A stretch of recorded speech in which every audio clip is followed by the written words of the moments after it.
Hey guys, welcome.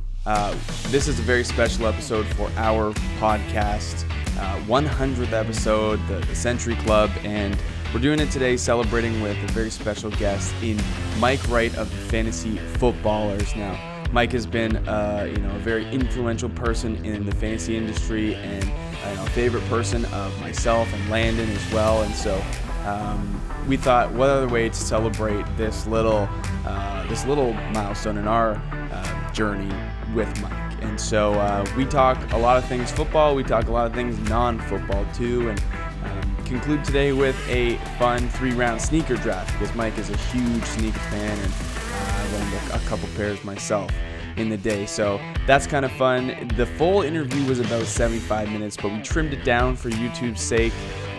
So these are just sort of the highlights, but if you want to get the full version, we are releasing it tomorrow on Saturday on our podcast. So Apple Music, Spotify, iHeartRadio, Stitcher, wherever you guys get your podcasts, it'll be there. The Snap Fantasy Football Podcast. Enjoy this one. It was great. Okay, guys, we are here with another episode of the Snap Fantasy Football Podcast. Obviously, a very special guest here with us today, Mr. Mike Wright. Now, he always promotes himself as a person of the people, man of the people, and here he is, slumming it with the little guys today. So, Mike, thanks so much for being on for the 100th episode. Oh, look, you're welcome. I'm glad. I'm glad I could grace you with my presence. Yeah. I am very important. I don't know if to people us, listening at home, to everyone. Not important enough, really. But no, what I appreciate the invite. Being on the century mark, no, that's pretty cool. I'm glad I could come in here and help you guys celebrate the event. You guys release 5 a week. I would say 6 months of the year? It's probably 5. It's August through December, right? So whoever wants to count that out, because well, what are you averaging? Like 3 a week?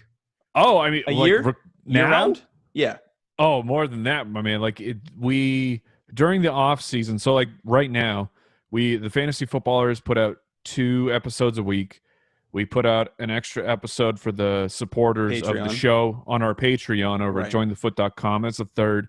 And we record at least one Spitballers episode, which, if people don't know, Spitballers is just a comedy podcast where we talk about nothing and everything all at the same time. So we do at least one of those every single week. So bare minimum, in the off season, I'm still recording 4 shows. 4 a week. So, dude, I was just going to say, Landon, real quick, 2 things. We record 1 show a week. It comes out every Saturday. So we're about 2.5 years. Those are rookie numbers. Look, we all got full-time jobs. This is just for some fun. The second thing, I just watched the 100th episode of Spitballers, and I forgot the Caillou bit. Oh, Jason just lost his mind about the spineless 4-year-old. I was dying again. That was pure passion. Yeah. 100%. From a man. So I think we're just lucky that all of our first 5 invites said no to this. So thanks, Mike, for that. Oh, look, I know. I'm surprised that list isn't larger. He's a busy man. So my girlfriend and I listen to Spitballers all the time. It's about a 16-hour drive from Thunder Bay down to Toronto. And she loves it. And the Liar Liar segment has got to be one of the best ones. Brooks is good, man. It is absolutely the best. And shout out, that's Al Borland, our other guy, our other producer, who comes up with, he fools us, man. He comes up with these lies that are just his combination of mixing the lies that he makes up with the facts that he brings. So far he's undefeated. I almost took offense to the last one with the Canadian flag. I was like, there's no way that's true. I did not know we could just do that. I didn't know I'd have to wait 100 years for a flag, honestly. Yeah. So listen, we're going to get into a couple football questions. We really just kind of want to keep this more about Mike Wright and not a whole lot about football. Oh, my favorite subject, man. Let's go. We're all in. People come here sometimes for fantasy football, so we got to get there. So we're our channel is still in rookie mode a little bit. Sure. We want to know about your dynasty takes, maybe a wide receiver and a running back that you really want to grab for Dynasty. Maybe, try to avoid the top 3. Obviously, like, yeah, a little bit. All right. Oh, there we go. Are we back? Are we back? All right.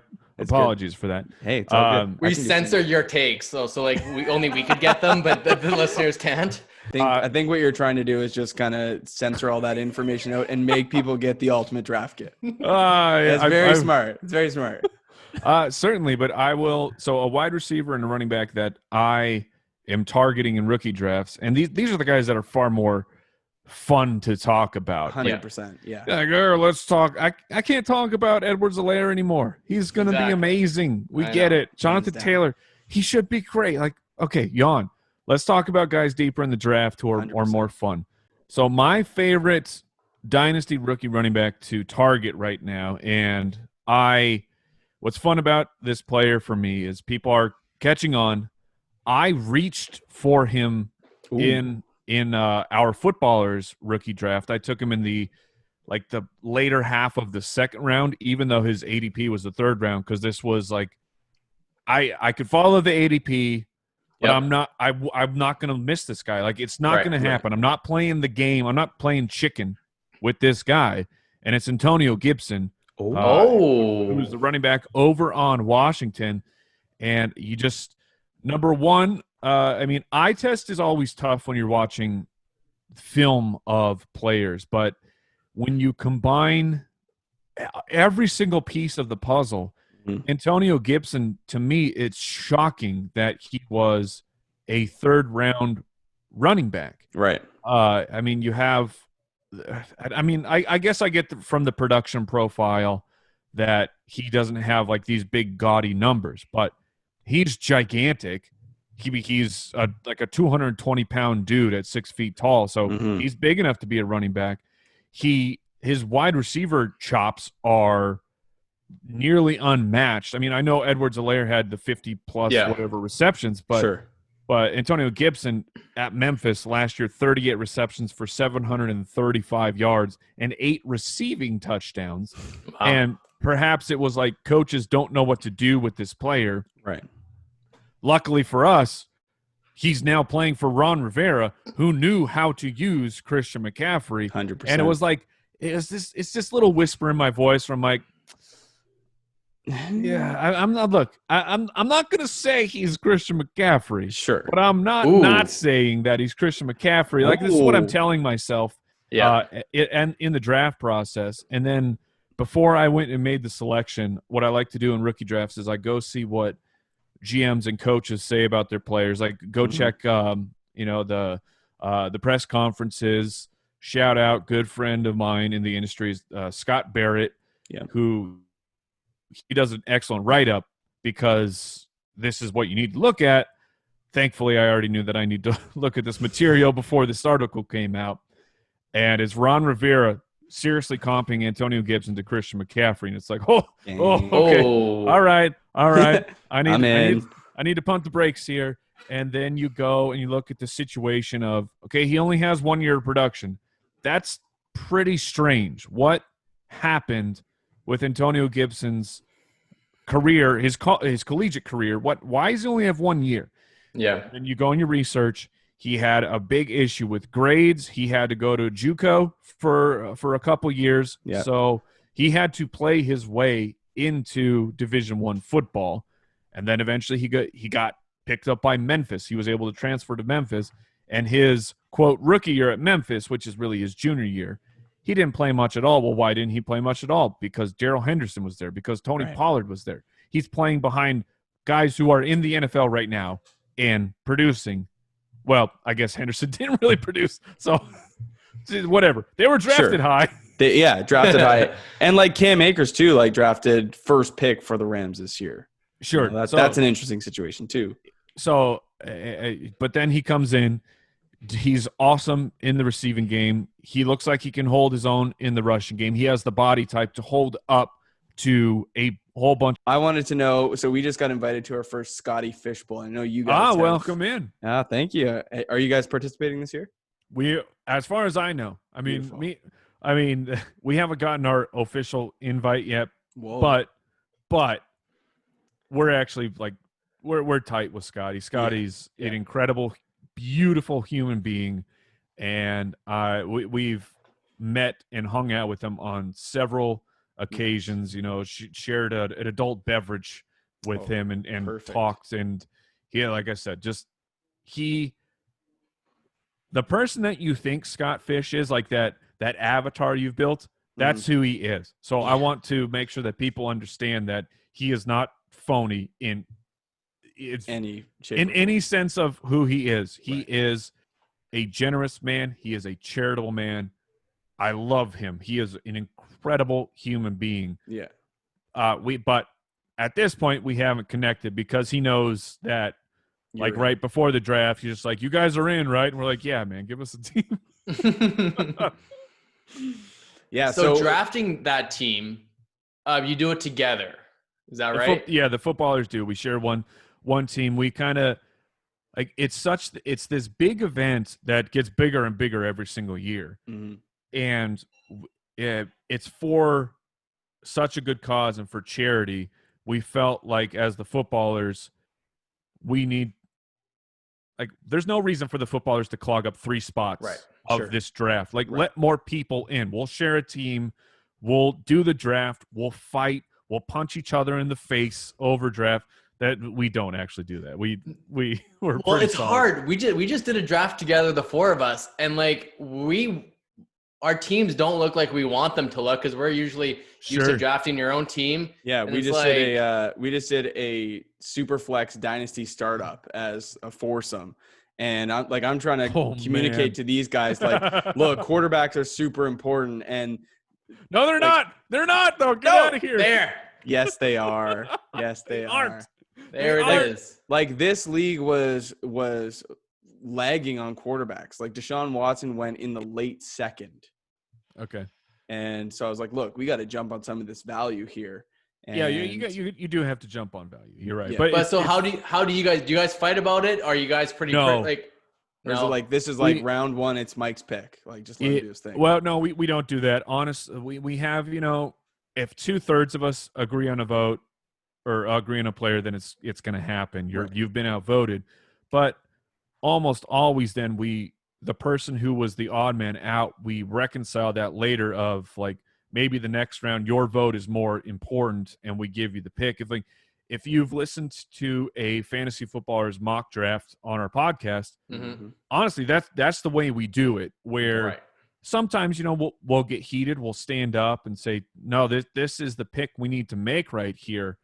But in the end, it's really it's a pretty harmonious thing, but it is funny where the give and take and the negotiations of okay, I'll let you pick this guy here, but next round, if player X is on the board, we take him. There's no questions asked, and then we do these types of negotiations. So, but no one has been punched in the face or any part of the body at any point during a draft yet. Yeah, so Scott Fish has they do different scoring settings every single year, right? Please inform me. What are the rules this year? I don't know. He put something out today though. It said I think he's adjusting the quarterback, and it's something Landon and I were talking about a little off camera today. You guys Jason is definitely a proponent of making rushing yards for quarterbacks worth far less, 1 point for every 25 yards instead of 10.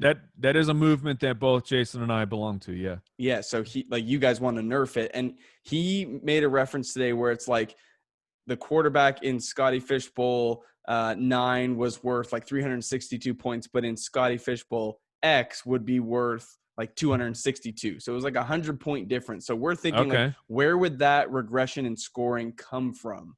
And it could be from the baseline of the rushing scoring. So sure. The biggest speculation. The biggest tip for Scotty Fishbowl is before the draft, make sure you know what all the rules are, because Scott changes them every single year, where I think almost always it's a super flex.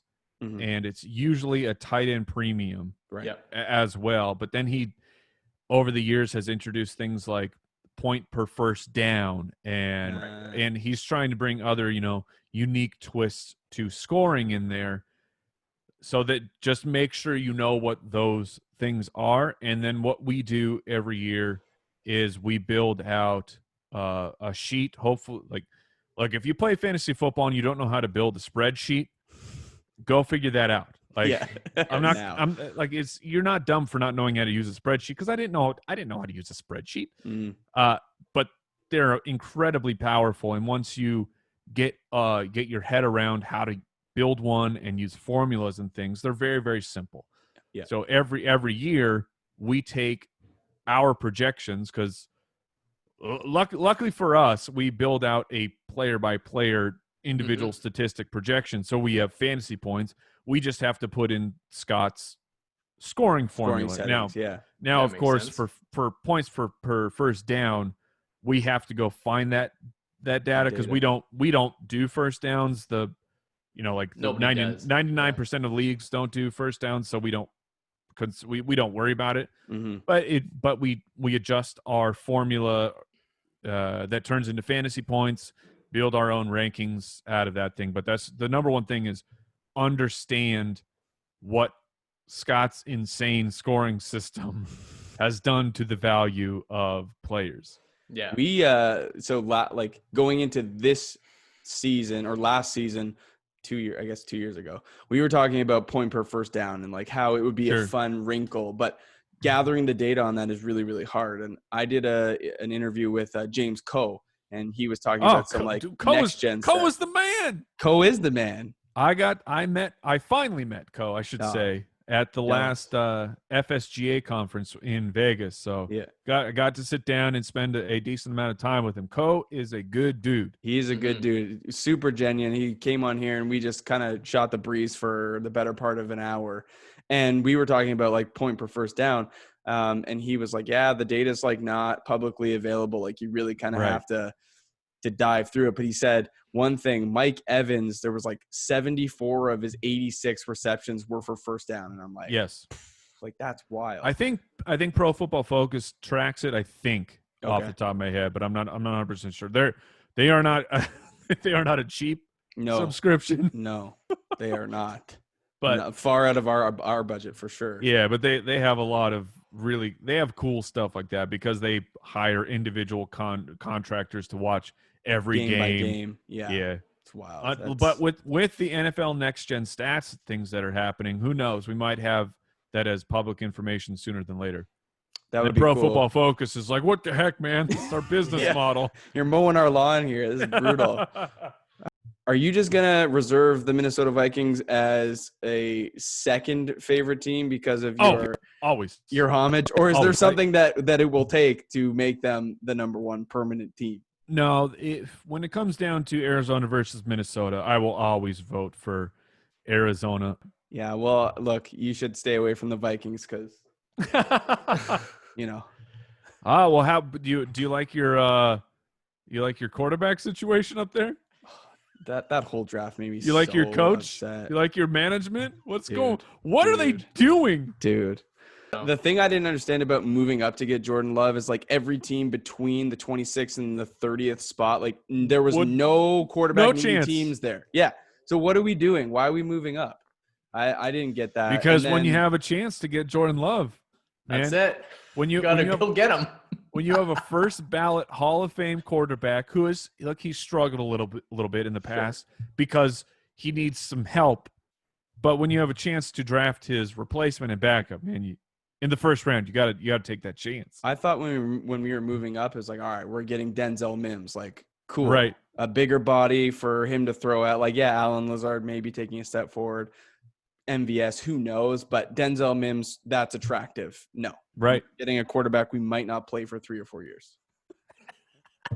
And then it was just, as bad as that was, it was downhill from there. What's great about it is Al Borland, Jeremy, who's we talked about it, the producer from the Spitballers, die hard Packers fan. And that's my man right there. Like on our company Slack, we just put him in a body bag, and he was the Homer gif of like just just rescinding into the bushes of. He's like, what is happening? I to know. I can't imagine being a Packers fan. It was That so we were doing a live stream of yeah. So I'm behind the scenes. I have like a draft board set up on our like OBS, and I'm just like filtering in picks. And Landon is hosting the whole thing, and he's like, "Oh my God, the Packers moved up." And I'm like, "If this is Jordan Love, I am shutting this stream down." Oh And no! yeah, and he's like, "Oh my God, they picked him." And it was just like, okay, YouTube end stream, click. I was just like, and then I just let out the most, longest chain of expletives you've ever heard in my life. Good for you, Dude. I couldn't handle it. I just shut it down. Good for you. Okay, we've met our quota for Packers talk on the podcast. True, very true. Mike, a little bit of my background. So I joined a 16-team auction draft in 2015, 2016. Okay. I was like a casual NFL fan. Very casual. You're a casual fan, and you went into like the most hardcore of fantasy circumstances. Yeah. And that's when I found you guys.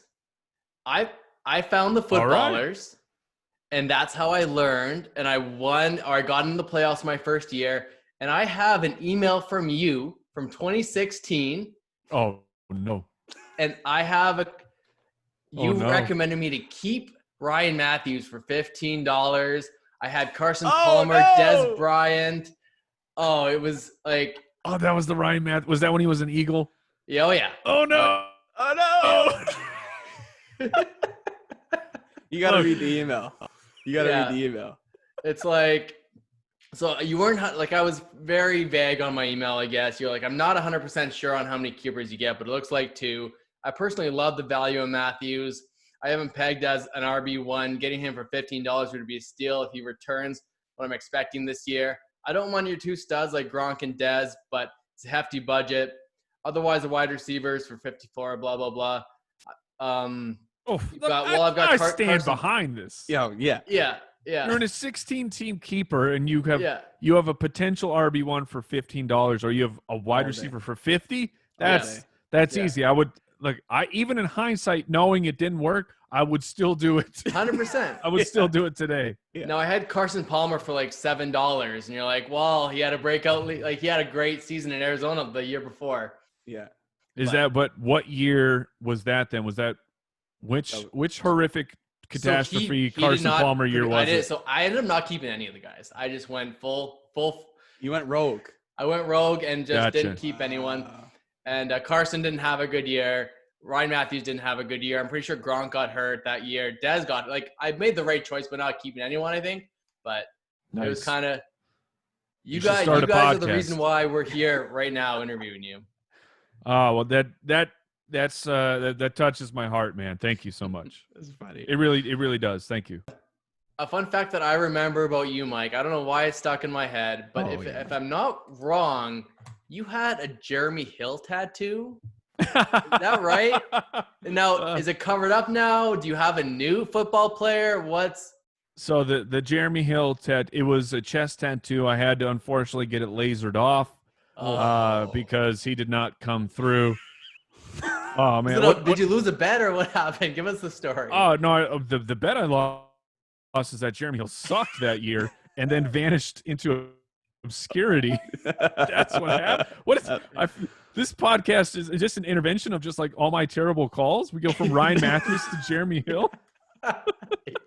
Correct. Mike, you are the favorite of the 3. You're our favorite. Man of the people. No. Is there a player right now you have that you'd consider getting tattooed on yourself? Oh man, that's an interesting question. Let me pull up my actual projections. Besides Antonio Gibson. I mean Gibson would definitely be up there.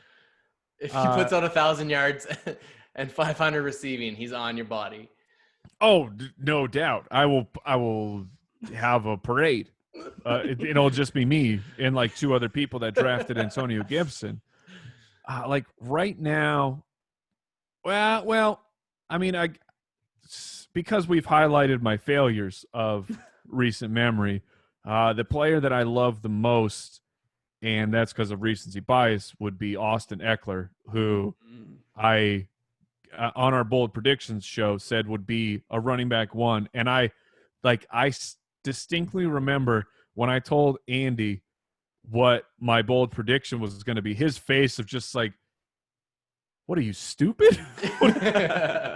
Like, how can you possibly say that? I'm like, look, man, I believe this could really happen. And then Austin Eckler came through in a big way and he turned into Awesome Eckler on the show and won People Fantasy Championship. So if there's any man that I love in football right now, it would be Austin Eckler. We're going to conclude with a Spitballers style draft. Now, we picked this topic. We were going to do video games, but we couldn't. Dude, I know you're a gamer. We couldn't decide on either multiplayer games or campaign games because Landon likes to think that because you're a little bit more introverted and you like the campaign style games. That would be more of your suit, like the Red Dead Redemptions. And I will say I have definitely done both a lot. If you talk to Mike in his 20s, I would say probably multiplayer. Multiplayer, yeah. I lost like a year and a half of my life to World of Warcraft, at least. Oh, you got sucked into that, eh? Oh man, I was a beast. I was level 60 druid. I was on a raid guild. I was getting all my purples, doing Anixia raids, doing AQ. Look, yeah, you want to talk World of Warcraft? I'm here for it. You're the guy. I'm here for it. When I was going to school in West Virginia, there was a chick that sat in our lobby, and we would come home from our nightly lift at like 9 o'clock, and we'd go out the door for our morning stretching or whatever at 6 a.m., and she would still be there. Couple monsters crushed, couple chips crushed. Her. She's still there, headset on, just giving her. Good for her. Through the night, yeah. So I know the type of people you're talking about. Yeah, that's but me. you could do a video games. You could do a video games draft with Andy and Jason, but I don't think you could do this kind of draft with Andy and Jason. Probably not. Sneaker draft. Yes. So one question I have for you is if you pick a specific shoe, for example, an Air Max, do you get them all? Or do you get the 90s or? We should probably just say we should probably just go individual shoes. I feel like if you take an entire style, we're going to die by like pick 5. Right. So like Jordans, for example, you could pick 1s or 5s or 10s or. Yeah. Pick your favorite Jordan. Sure. Too OP to go double. We won't allow double ups. Because you are the guest here and you are the biggest sneakerhead, we are going to give you the first pick. We'll go. Excellent. 100%. So we'll go you, Landon, me. We'll snake it back. We'll go 3 rounds. Sounds good, man. If you would like to specify colorway, you can do so for some fun. Oh, well, then I will do that because I will draft the greatest shoe of all time. I will take the Nike SB What the Dunks, which for those who are not informed of the What the Dunk, they took a slice of all their most popular shoes at the time and then stitched them together like Frankenstein. And most people will see this shoe. Maybe most. I just assume it's most. Most people see this shoe and go, "What is wrong with your shoes? They don't match." Right. They are absolute insanity. They are the grail of grails to me for Nike SB collectors, and they are the ultimate. They are the best shoe of all time. You know that I'm going to Photoshop something onto the screen so people can see what Mike chose, right? Excellent. Yeah. Don't worry. I'll line him up. I had to go see the What the Dunks myself. I know the SBs, and I know you're a big fan of SBs, but I was not familiar with the What the Dunks. Yes. And that's why we bring on a connoisseur of Mike's caliber, for this draft. Well, I'm going to go with the vote getter. I'm going I know Jordan what you're going ones. with. I know. Yep. Jordan 1s. Yep. Can't go wrong.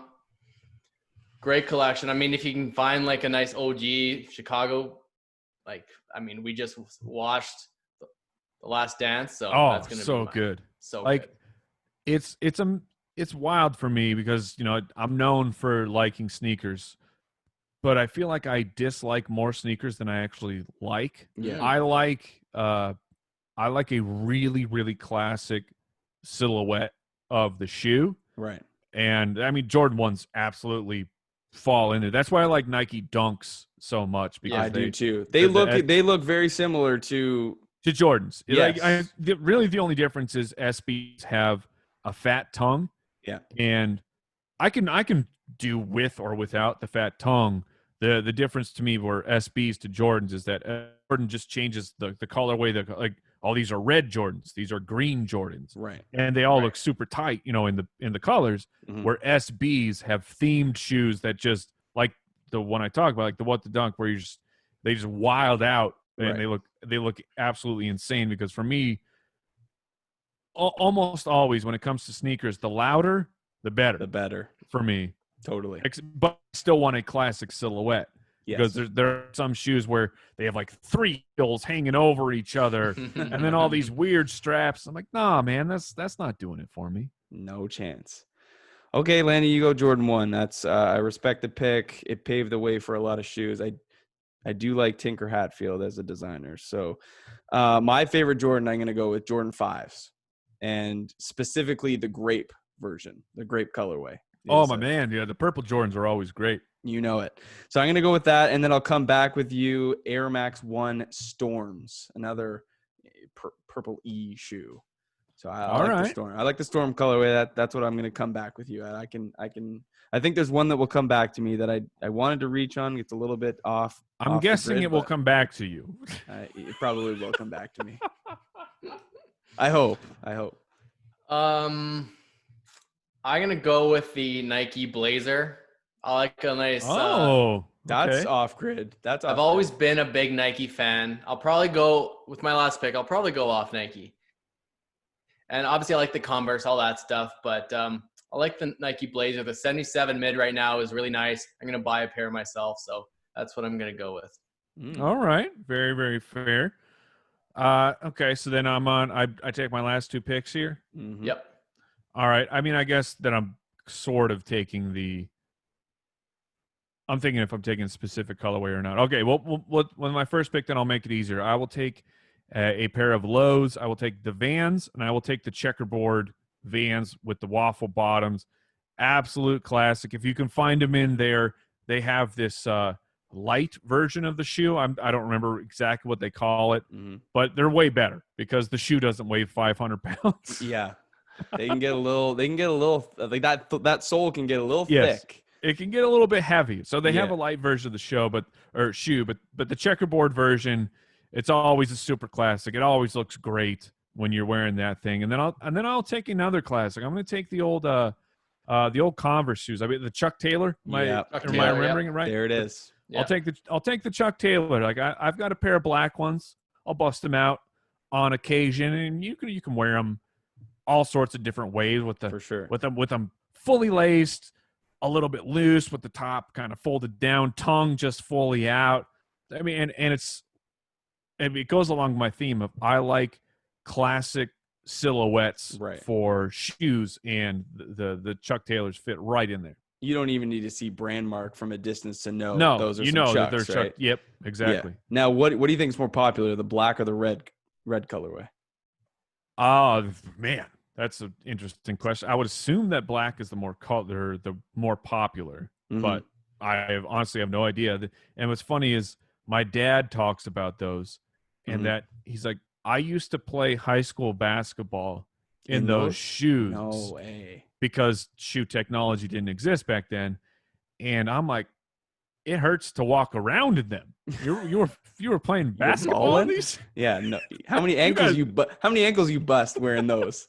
Like how blistered were your feet? No chance. Would I be playing? Okay, Chuck Taylor. They were on my list. That would have been a third. It wasn't the one I was thinking of though. All right, my last pick. I was gonna go Jordan. The Jordan 13s have a special place in my heart. I had them when I was a kid. I won them like a Hoops for Heart contest back in the day. No idea. Mike has no idea. New Balance. I can go New Balance 997. Are we going dad shoes? Dad shoes. It should fit with the theme of the show. The official shoe of retirement homes. Correct. Wow. They're a nice daily driver. You don't need to wear the SB every day, maybe. I don't know. I'm gonna go New Balance. You for my do. final. The correct answer is yes. You wear Okay. SBs every day. False, I guess. Every single day. You have a pair of beaters that you mow Right. the lawn in, of course. Right.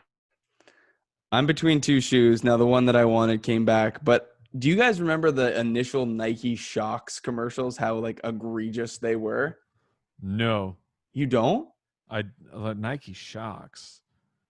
Like, so Vince Carter basically had them. Okay. He was like the demo athlete for them. And the commercial was just boing, boing, boing, boing, boing. And then I don't remember it. You see Vince Carter like dunk from the free throw line. That was like the initial commercial. Okay. I had a pair of Shox. They were pretty funny. They don't work for sure. Yeah, that's something that most people don't realize is the shoe doesn't actually make you jump that. Oh, you Jump can't out dunk at as soon all. as you buy a pair of Jordans. What? Yeah, no. I I feel like Mike's gonna appreciate this one because he's talking like the silhouette of the shoe, classic, unmistakable. The Reebok pumps. Oh yeah. Yeah. Oh yeah. You got. Hold on. yeah. I'm out of air. Yes, Reebok pumps. Very pretty very good. nice. Yeah, I think Pretty it decent looks line. like the riders were Converse shoes. Okay. Now, question before we leave here: have you ever considered like reaching out to some of these guys on YouTube or like social media that do custom sneakers, like either painting or? I've started following more of them on Instagram because the Yeah. things that they are able to do with the shoes are just Crazy. absolutely blowing my mind. Yeah. And especially like if you are into sneakers, especially Nike SB, with the birth and growth of the secondhand sites like StockX and Goat, Yes. shoe values are now Insane. unreachable. Where they just released Nike SB just released a pair of, they called them Chunky Dunkies, and it was a collaboration between Nike SB and Ben and Jerry's ice cream. No way. And you should look them up real quick because they are absolutely insane, as you would imagine a collab between a shoe company and makers of Cherry Garcia ice cream. So That's these wild. things, the problem is these things, the shoe I've drops seen these. in super limited quantities. They like, if you have a skate shop that gets them, you're lucky that you even know a place where they're sold. That doesn't mean you're going to get them. But these things went from a drop to right onto StockX. So there's $100 shoe or whatever, the normal Nike $150. And then it immediately goes to secondhand. And this shoe, right out the gate, $1,500. Yep. Holy. Yeah. Yes. And as much as I desired a pair of that shoe, I decided that $1,500 for that shoe was out of my budget. Dude. Yeah. Well, listen, on behalf of Landon and I, and as well as Mark and Scott, who couldn't be here today, like, just thank you so much from the bottom of our hearts, coming on, shooting the breeze with us, navigating some technical difficulties. And we did it. Yeah, we did it. So for those of you, if you're watching this video, listen to this podcast, you haven't heard of Mike Wright or the Fantasy Footballs, please go ahead and check them out. Ultimate Draft Kit is second to none. I still use it. I buy it every year, and Thank you. Great piece. I know you guys must be exhausted from those 100+ player profiles you've been recording. It's dumb. It sounds dumb. Yeah, but it is really mentally taxing to do all those. No kidding. We, like I said, we record our 3 YouTube videos for the week, and we're, at the end of that, we're like, oh, dude, can't. I couldn't imagine doing, 90, 30 times that little session. Like, that'd be crazy. So, thank you so much. And you can be reached on Twitter at FF Hitman. Yeah, you can find me. I appreciate the kind words. Thanks for having me on, and congratulations to you guys, man. Hitting 100 shows is no small feat for anybody. Yeah, thank you so much. So congratulations to you guys. Yeah, and hopefully next time you guys are up for the fantasy show in Toronto, hopefully maybe we can shake hands one day, if that's still a thing. Or bump elbows or feet. Yeah, whatever it is that we do. Yeah, something. Who knows? So, anyways, appreciate it, and we'll stay in touch. All right, buddy. Thank you. All right, there you have it. So hopefully you guys enjoyed that. again, thanks so much to Mike for coming on and giving us his time. I know he's a busy guy. He records, upwards of 5 to 7 shows a week. So sitting down and spending, an hour and a half with us, very generous of him. So Mike, thanks again so much. Really appreciate it. Here are the results of the sneaker draft. And I want you guys to tell us, leave us in the comments who you think the winner was. Click up, top right corner of your screen. You'll see a little poll. Who had the best draft? If you could only wear these 3 sets of shoes throughout your life, what 3 shoes would you choose? Mike, Landon, or myself, Mac? Again, if you guys aren't following us on social media, you can do so at snap_fantasy on Twitter and Instagram. You can also get Mike at FFHitman on Twitter. Thanks for stopping in, and we'll see you next time.